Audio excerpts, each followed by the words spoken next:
Hey guys, happy Friday, another week down. Alrighty, this chapter is called High School. What I've always loved most about middle school was that it was separate and different from home. I could go there and be Olivia Pullman, not Via, which is my name at home. Via was what they called me in elementary school too. Back then, everyone knew all about us, of course.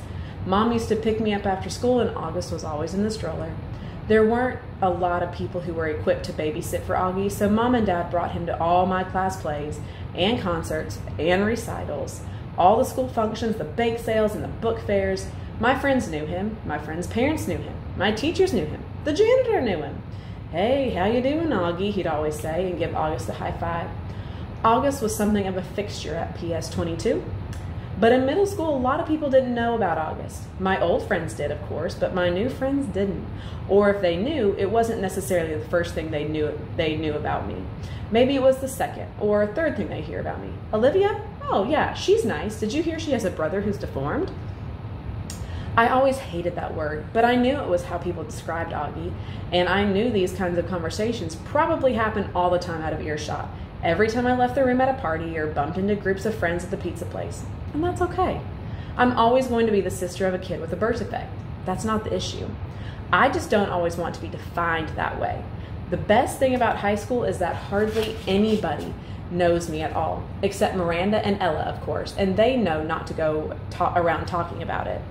Miranda, Ella, and I have known each other since the first grade. What's so nice is we never have to explain things to one another. When I decided I wanted them to call me Olivia instead of Via, they got it without even having to be explained. They've known August since he was a little baby. When we were little, our favorite thing to do was play dress up with Augie. Load him up with feather boas and big hats and Hannah Montana wigs. He used to love it, of course, and we thought he was adorably cute in his own way.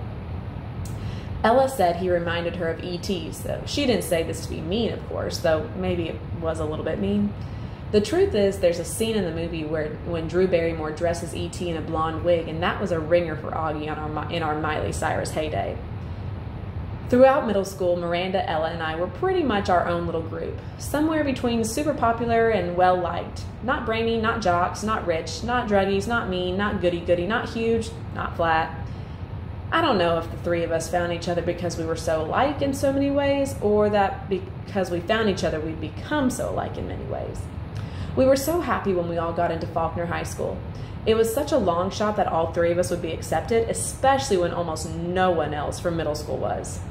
I remember how we screamed into our phones the day we got our acceptance letters. This is why I haven't understood what's been going on with us lately. Now that we're actually in high school, it's nothing like how I thought it would be. Alrighty, and that is where we are going to end for the week. I will see you guys back here on Monday for more of Via's Point of View. See you then. Have a great weekend.